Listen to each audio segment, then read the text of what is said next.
Hey there, guys.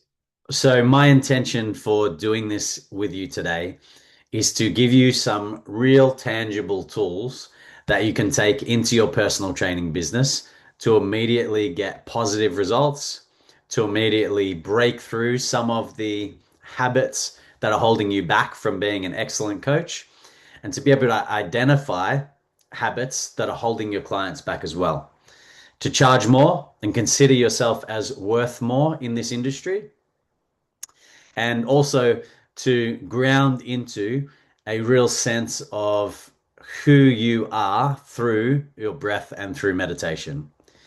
This is the exact presentation that I take into gyms, whether or not we expand on it or not. This is the general introductory training that I do with the PTs inside of all the commercial gyms around the country. And if anything for you really lands today and you'd like to know more, then there'll be an opportunity to work with me in a 30-minute free alignment call where you can work through your current challenges, let me know about your goals, and I'll hear them out, give you some direction, and provide you with an opportunity to work with me. Okay. The scope for this session today is that we will do a meditation or a breath work, a little bit different to how you may already know breath work, but we'll ground into that space to really become present with our our intuition, present to our instincts. And from that space, I'll be asking you three key questions to help shine a light on really where you're at financially inside your business and as a PT, where you're at with managing client boundaries, and where you're at with taking responsibility for yourself as a trainer. From there, I'm going to give you three key concepts, which will also occupy the space of expanding your toolkit in that area. In each of those areas around pricing, boundaries, and self-responsibility. And then again, I'll reinforce that opportunity to have an alignment call. So with the meditation, the first thing I'll say is that meditation has been a huge part of my life in the last 5 years. I went to Vipassana up on the Sunshine Coast here in Pomona and did 10 days in a silent retreat where basically we meditated for 10 and a half hours a day and we didn't do any eye contact, and it was just absolutely mind blowing. Before that, I'd already been participating in meditation since I was 14. And every time that I do it, I realize that I'm a very different person. And every time that I don't do it, every day that I don't do it, every period of a week or 2 weeks that goes by where I'm not involved in meditation, I notice that there's more chaos in my mind. There's more of a monkey mind. I'm easily distracted. I'm more easily frustrated.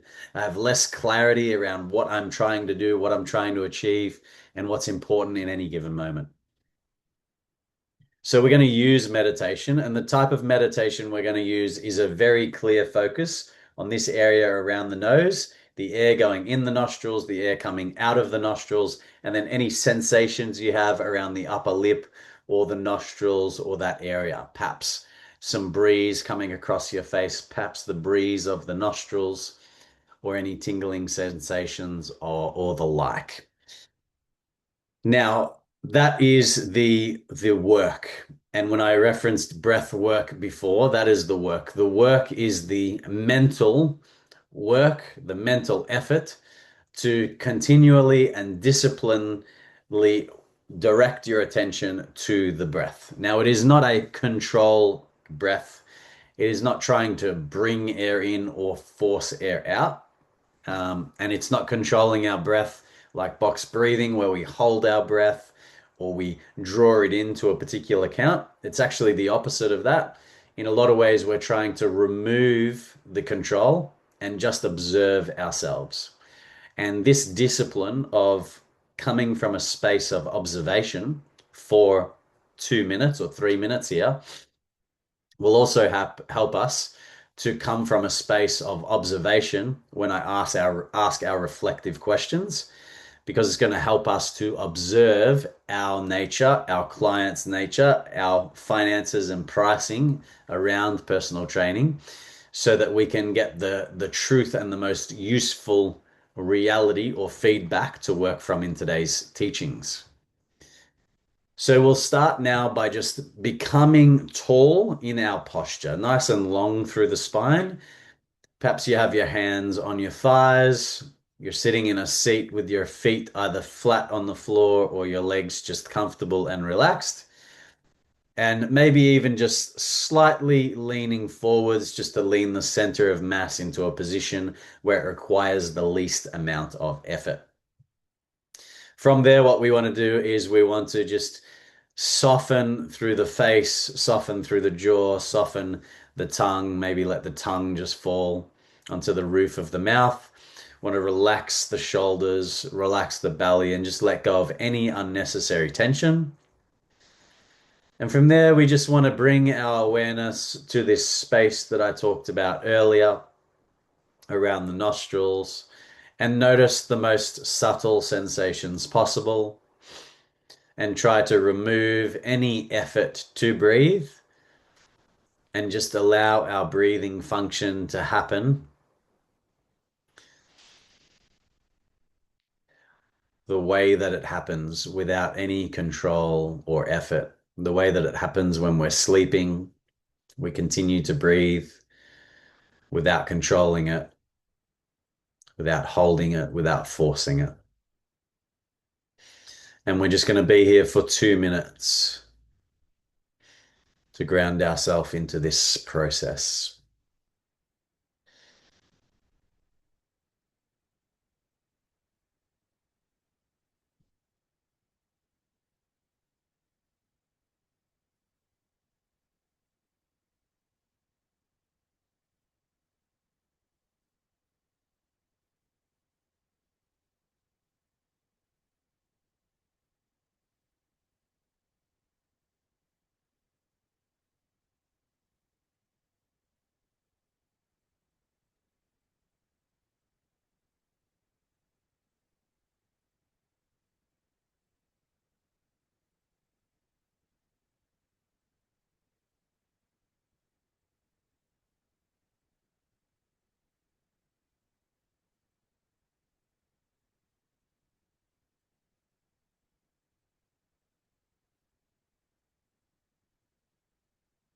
So that's 1 minute.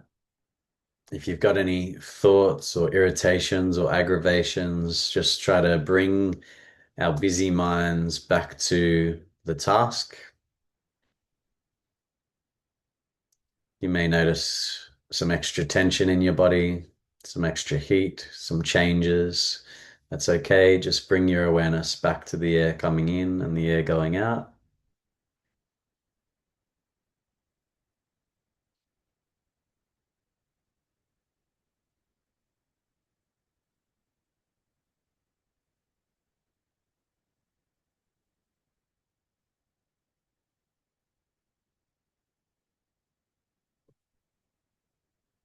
And we'll just keep our eyes closed. I'm going to ask you now 3 questions.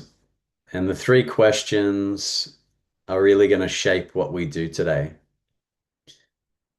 So the first question is, are you earning enough in your PT business? And on the same topic, do you feel good about the price that you charge and the amount that your client pays for the sessions that you do? Does it feel good? Does it feel like a fair exchange? The second one is around your boundaries with your clients. And the question is, where do you let your clients slip? Where do you let your boundaries slide? For example, if your clients are consistently running late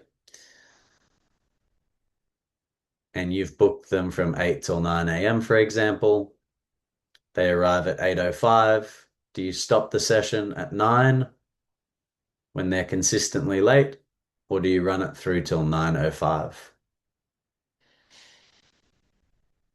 Okay. Or do you have some clients that are lazy or sloppy with their technique and you let them get away with it, or etc.? Oh, I don't know. I don't want to complicate it too much. I'll just let what comes up for you come up for you. And then the third thing will be around your own patterns. So where do you let the ball drop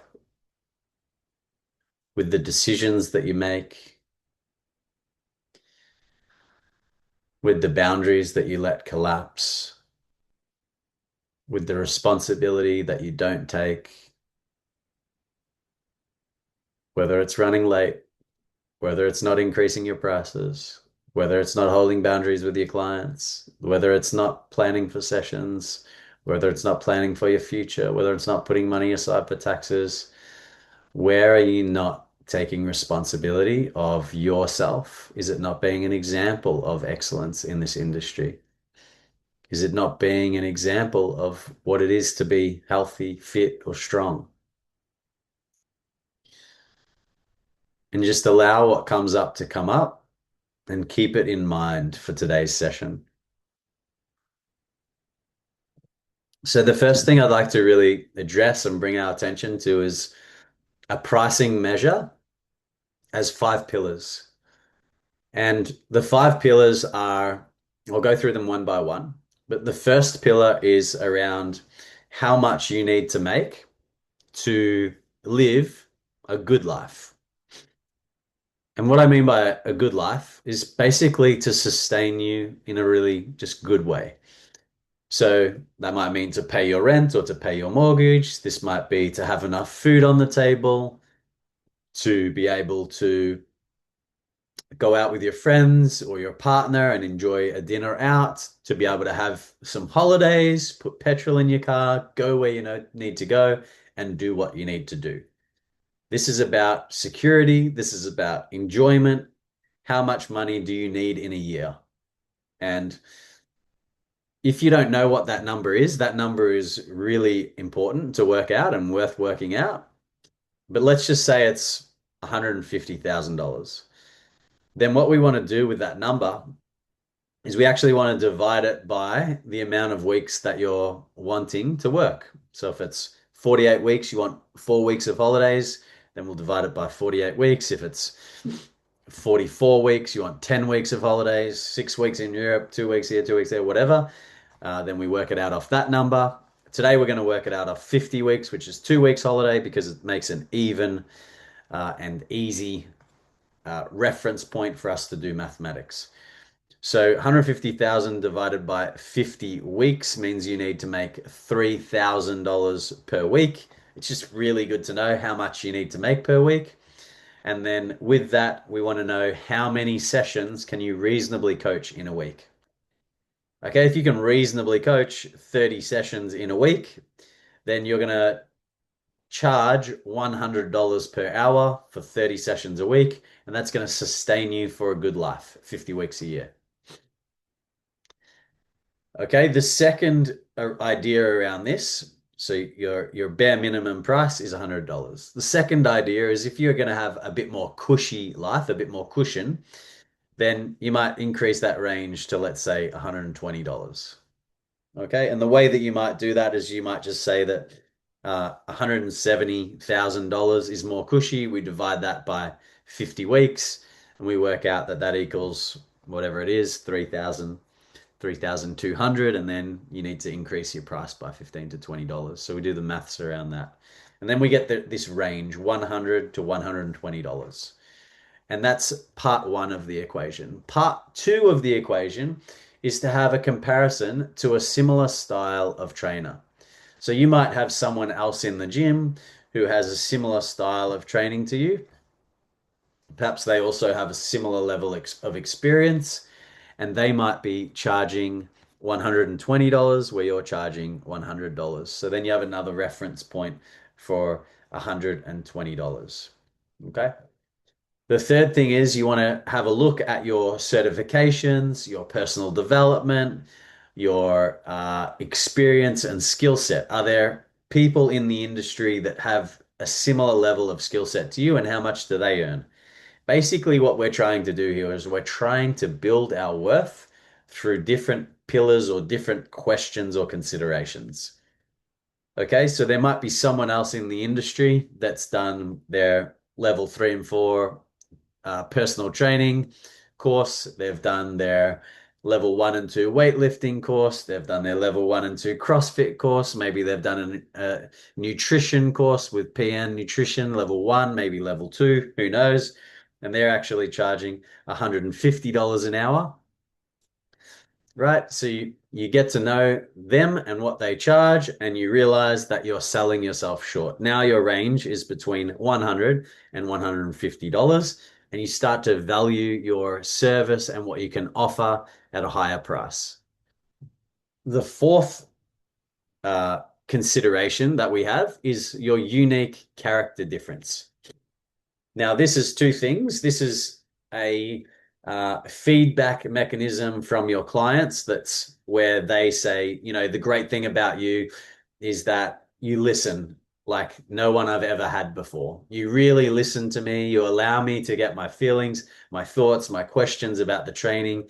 And, the way that you answer me helps me to really consolidate all your ideas and make the transformation needed to make and show up, because I understand this process and I get to actually learn what your wisdom is. It might be that the person says, your positivity and energy is just so incredible. No matter whether I come in flat, matter whether I'm motivated, you meet me at a level of enthusiasm and positivity that just draws me to your level. That might be your unique character difference. So these are the personality traits. These are the less quantifiable traits that help you to price yourself at a higher rate. And it's what your clients are thanking you for, but it's also something that you can just consider in yourself with, what friends might say about you, what you might notice about yourself. You might have great wisdom, you might have great perspective, you might be, yeah, yeah, whatever it is, just consider what is your unique character trait that is a difference, and put a value on that. That's not just sitting in the 100 to 150 mark. That puts you in a different range of 110 to 160, because training with someone who is like you, training with someone who has a skill set like you, who has qualifications and experience like you, has a price like you, is one thing, but they aren't you. So to have you should be different, and it should be more expensive. We need to value ourselves. So that puts our range at $110 to $160, just because of being you. And then the fifth thing that I want you to consider in this whole model is that pricing and charging is really just a game. Now, if you can charge $110 to a client, and to the same client that asks what your price is, you charge $160. And both clients that stand in front of you, it's the same person, but in one moment he says yes, he's going to pay you 110. And in a different moment, in a different world, they say yes, they're going to pay you $160. And I want you to imagine both. How do you show up professionally to this client who is saying yes to $110? How do you show up? And then the same client says yes to your service at $160. How do you show up? Because I bet, I've seen it with myself and I've seen it with many PTs that I've worked with. I bet that you are going to show up completely different at $160. Much more elevated, much more appreciated, much more engaged, much more driven to actually make sure that the quality of the session is way better, or the best that you could possibly do on the higher end than on the 110 end, on the lower end. So then the game becomes, if I'm going to perform better at the higher end versus the lower end, how can I creep my price up towards the higher end or even above it and be comfortable with that? How can I play the game can I stand in front of the next client and instead of charging them $100, I'm going to charge them $110. I'm going to play that game and I'm going to see how it feels and I'm going to see how I show up for that client. That's all it is. And I just play that game. And they say no, that's fine. The next client is $110. Until someone says yes, that's the game. Then the very next client, once you get the 110 client, the very next client is 120.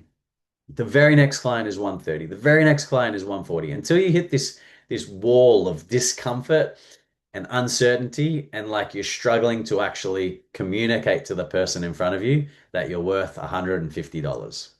Okay? And or you get to this uncomfortable, not discomfort, uncomfortable place where you actually can't spit out the price and you stutter and things. This is the edge of your transformation. This is where you don't quite believe you are. You're just knocking on the door of it. And I want you to get to that level because that's really where you need to price yourself. It's the level where you feel uncomfortable enough that you're worth it. If that level is 150 is too much, then 140 is uncomfortable enough that um, you're saying your price, but you actually still believe that you can deliver. But it's uncomfortable because you're not sure if you're going to get rejected or not, versus 150, where you can't even get the words out and you don't expect them to say yes anyway, and you're really struggling to sell that as what you're worth. Versus 110, where everyone's already paying 110 or 110 wasn't uncomfortable at all. So we play this game, and the game is really easy to say the current price, a little bit harder to say $10 more, harder again to say $10 more uncomfortable again to say $10 more. Then there's this point at which you can't even say it, or you just don't feel worth that at all. Okay. And we just sit below that for a little while until we get enough proof, until we get enough clients at that higher end or that higher dollar rate. And then you start believing it because you have all these clients saying, look, you're doing a great job. I love your session. I love your training. I love your energy. I love your presence. I love what you do. You know, this is great. And then all of a sudden, you're believing that you're worth this higher dollar amount. Right. If anyone has any questions around these 5 points of pricing, then please reach out, let me know, drop a comment. If you've got this on social media, then please drop a comment or hit me a DM and I'll support you. And please give me an example as well on where the sticking point is for you and what you'd like to break through and achieve and how much you need and how much would be really cushy for you. Okie dokie. That's our pricing idea. I hope that was valuable for you. The next idea is around your clients and it's around the boundaries that you have with regards to your clients. So the question is, what do you let your clients get away with? The tool that I want to give you is the OI principle, which is that you observe that your clients are doing something on a regular basis that pushes the boundaries of what's acceptable for you. So they're late with their payments. It's pushing your boundaries. It's annoying. They cancel late. It gets in the way of you booking another session. It's making it hard for you to run your business. And you really ultimately want people to cancel with 24 hours notice so that you can fill the session and maximize the use of your time and feel respected as a trainer. Or they're not providing the level of effort that's going to get them the results that they need. And you have a boundary around that because you want them to actually get results. And if they're not there to get results, they're taking up space that someone else could be taking.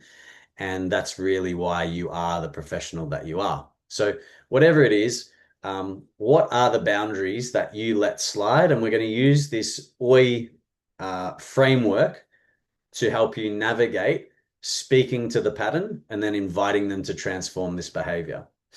So an example that I'll give you is that one of my clients was late with their payment for me, and they were late by 3 weeks. And this is quite a while ago. And I don't know why I was letting them be late with their payment because I haven't done that for a long time, but just for some reason, I let this person pay me out of their bank account to my bank account. And they paid 2 sessions in advance, then they paid another 2 sessions in advance. So everything was looking sweet. But then for the fifth session, they forgot to pay. And then the sixth session, they didn't pay. And then I rocked up to the seventh session and they still hadn't paid for the fifth or the sixth or the seventh. So then I had a chat to them. I told them they needed to sort their stuff out. But then after 1 week, this habit started happening again. And I noticed that I was uncomfortable actually bringing up the situation. And that discomfort was a sign to me that I needed to grow and I needed to handle this this issue because it was affecting my sense of self. It was affecting my professionalism. It was affecting the way that I showed up. I was wasting time looking at my bank account every day, basically looking if they would pay, and that's crazy behavior. And I realized that I was just leaking a lot of energy because this person hadn't paid and because I hadn't put a clear boundary around it. So anyway, I use the OI principle, and the OI principle is that I observe that the client is late, and then I want to interrupt that pattern. That's the first I of two I's, OI. So I interrupt that pattern. And the way that I interrupt that pattern is I just bring it to their awareness. So I say, hey, Claude, um, I'm not sure if you're aware, but when we started, you actually paid me 2 sessions and then 2 sessions ahead, which was fantastic. But then you were 3 sessions behind and you sorted that out. But now you're 2 sessions behind again. And I actually feel like disrespected when payment isn't matched up with the delivery of the session or when payment isn't in advance of the session. I feel disrespected. Um, and I also find myself having to chase the money and look at my account to see if it's in there. And I just feel like I'm leaking energy and kind of wasting time figuring out if your payment has been through. So I just wanted to invite you to pay 5 sessions in advance. And when we get to the fifth one being done, I'll get you to pay those next five. And if they're not, then any sessions that you have booked, they just they aren't something that I'm going to honor. I'm going to fill the space with someone else unless you pay for them to actually solidify and consolidate that session and consolidate that booking. Would that be okay with you? And then basically what you've done is you've just communicated your needs in a way or communicated this boundary in a way that has shown them the effect of the late payment on you and given them an opportunity to step up to a new level. Now, the language that you use is entirely you. It's whatever is honest and real for you. It doesn't have to be long, it can be short and crisp, like, hey, Claude, you're late on your payments. It's been a couple of weeks. My expectation is that you pay actually ahead of our sessions, not behind, and your payment actually confirms your booking. So any session that isn't paid is not actually confirmed, and I may be with someone else or not at the gym when you expect to train. So if you can just book your sessions and pay for them in advance, then everything will run smoothly, and I'm sure we'll do great work together. Will that be okay?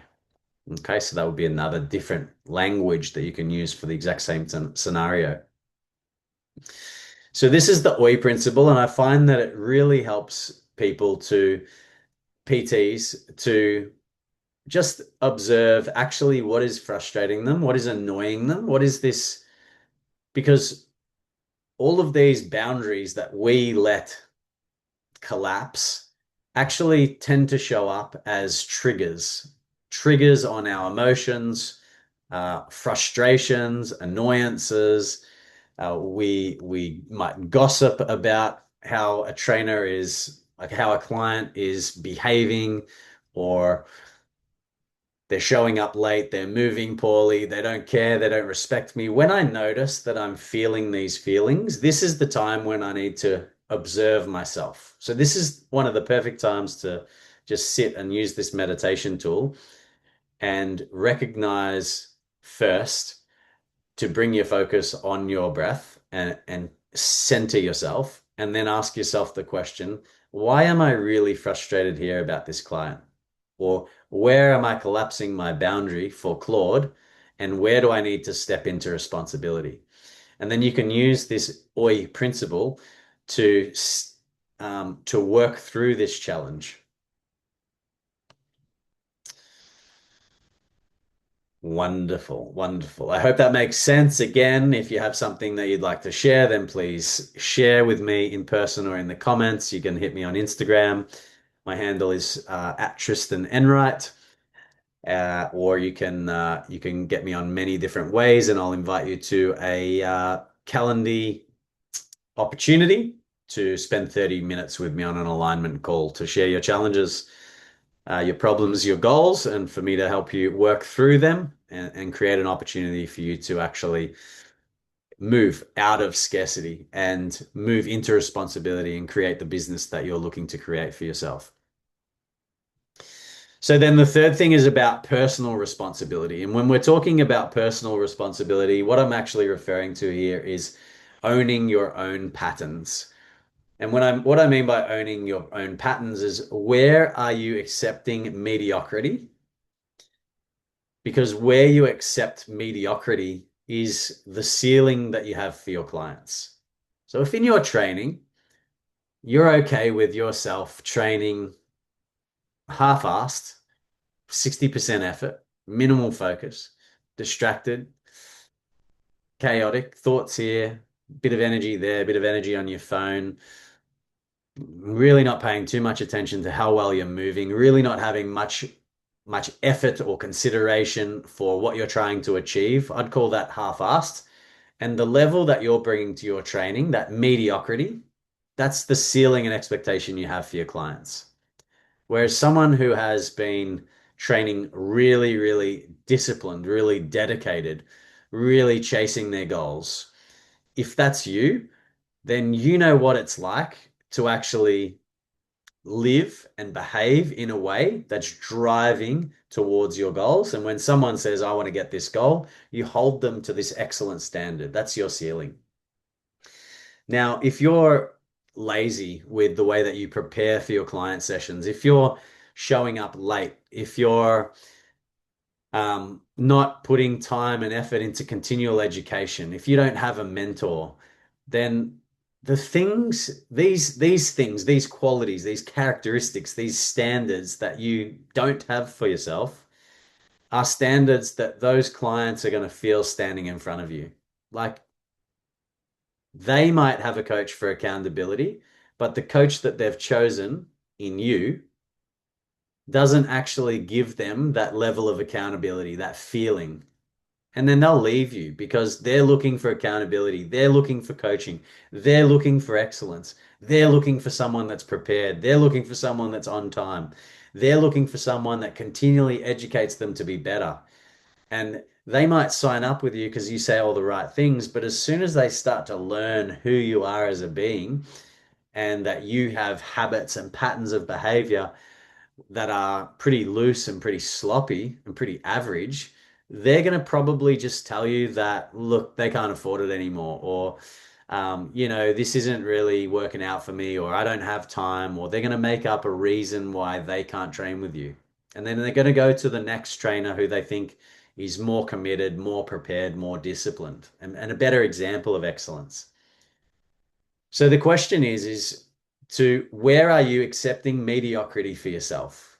Because where you accept mediocrity for yourself has a cost, and it's costing you and it's costing your clients. Now, when you think about where you're accepting mediocrity and you have that area, I want you to now consider, how is this behavior benefiting you? And also, how is this behavior costing you? Now, when you say benefiting me, it's not benefiting me. I know that it's holding me back. I know that being lazy and being late to my session, my first session of the day, I know that that's lazy. I know that it's a negative. What do you mean it's a benefit? Well, what I mean is that being lazy, being unprepared, and being late for your sessions is benefiting you in a way that you get to hit snooze three times in the morning instead of holding yourself accountable to actually get out of bed early. You're dawdling and stuffing around on your phone in the morning, and you're enjoying that instant gratification of watching exercise or watching this or watching that on your phone when it actually takes more discipline and more responsibility to hold yourself accountable in that time to get to the gym on time and be prepared. Or you're going to bed watching movies, watching stuff on TV, or scrolling on your phone rather than being prepared. So the benefit to you being lazy, unprepared, and late is actually that you get to be relaxed the night before. You get to watch fun TV shows. You get to burn time. You get to hit snooze. That's the benefit to you. And the cost, you're probably more aware of the cost. The cost is that your clients see you as lazy. Your clients see you as unprepared. Your clients see you as making it up on the go. And what we want to do is we want to actually look at these two things, look at the benefit and look at the cost and say, are the benefits I'm getting actually worth the cost? Is hitting snooze, is staying up late, watching TV shows that I'm not that interested in, worth me actually showing up late, being unprepared, having chaotic sessions, and trying to convince people that I've got my shit together when actually I don't?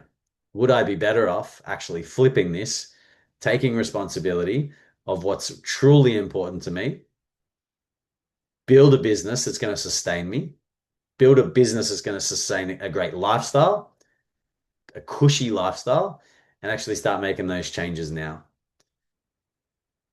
So I know these concepts are concepts that are so important to every personal trainer. And if you haven't embraced them, if you can take something from these and start implementing it tomorrow, then please do that. Please step up to a new level. If you do step up to a new level, I have no doubt that it's going to work for you. Please, share a thank you. Please let me know. Please let me know how it's been beneficial to you, how it's been beneficial to your clients. Um, Hit me up with a tag on Instagram or a comment or a DM and just let me know that this has been valuable to you. Because if it is, then I'm definitely going to do more content like this and I'm going to do the best I can to reach more people with this support. The second thing is if it has been useful to you, then imagine how much spending time and having me as a mentor could benefit your business. The gaps that you have, the leaks that you have, and my 15 years of experience in the industry, becoming the best trainer that I can be, becoming the best athlete that I can be, and mentoring PTs in this way. Imagine how things could be for you in the next 1 year, 3 years, or 5 years. And I'd love to have a 30-minute alignment call with you to share some time together and how we can, get to know your goals and get to know your challenges and create a pathway forward. That would be awesome. I'll drop any links to those alignment calls, to more videos, and to my Instagram in the description below. And all the best with your personal training. Take the action. And thanks for being here with me today. And no doubt we'll see each other soon. Thank you so much. Have a beautiful day.